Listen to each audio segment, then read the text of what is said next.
Assalamualaikum warahmatullahi wabarakatuh. Saudara pemirsa, sahabat muda di mana saja Anda berada, bertemu kembali dengan saya Mukhlis dan Ros dalam acara Kultum. Kali ini kita bicarakan tentang kurban merupakan bukti ketakwaan. Bagi umat Islam ada dua hari raya yang sangat penting sekali. Yang pertama, hari raya Idul Fitri yang kita rayakan setelah melaksanakan ibadah puasa di bulan Ramadan.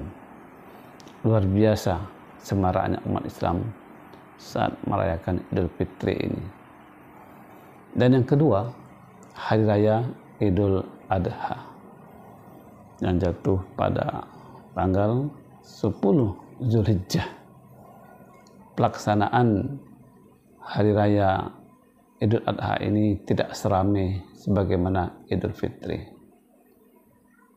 Nah, bagi seorang muslim hanya dua hari raya ini yang dibolehkan. Sedangkan yang lainnya mungkin merupakan sejarah atau juga merupakan sunnah. Nah, sedangkan hari raya Idul Fitri dan hari raya Idul Adha memang dituntut kita untuk merayakannya.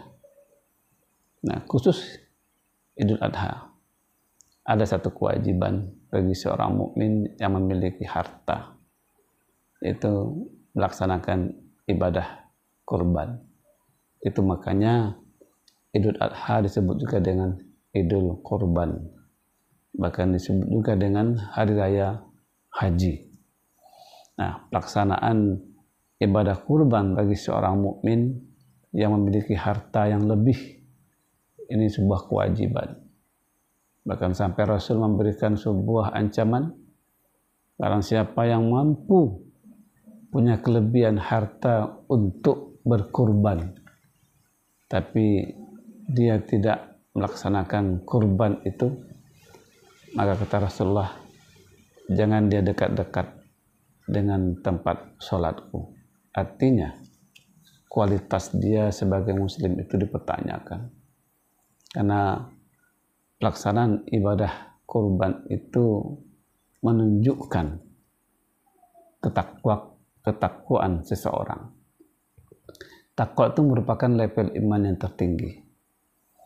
Jadi kalau orang melaksanakan ibadah kurban berarti memang ketakwaannya sedang diuji atau ketakwaannya sedang proses.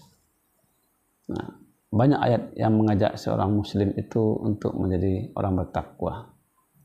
Ya ayyuhallazina amanu ittaqullaha haqqa tuqatih wa la tamutunna illa wa antum muslimun. Hai orang-orang beriman, Allah, bertakwalah kepada Allah dengan sebenar-benarnya takwa, dan janganlah kamu mati kecuali dalam keadaan muslim. Nah, takwa tadi harus dengan sebenarnya. Salah satu wujud ketakwaan itu adalah menyembelih hewan kurban bagi mereka yang mampu untuk melaksanakannya. Disundahkan satu keluarga hanya satu penyembelihan hewan kurban. Itu disunahkan hanya kepala keluarga. Tapi andai kata ada anggota keluarga juga yang berkurban, tetap merupakan pahala baginya. Rasul berkurban itu 2 ekor domba. Rasulullah, ini sembelihan yang pertama kurban untuk umatku. Dan ketika itu Rasul menyembelih yang kedua, ini untuk Muhammad dan keluarganya.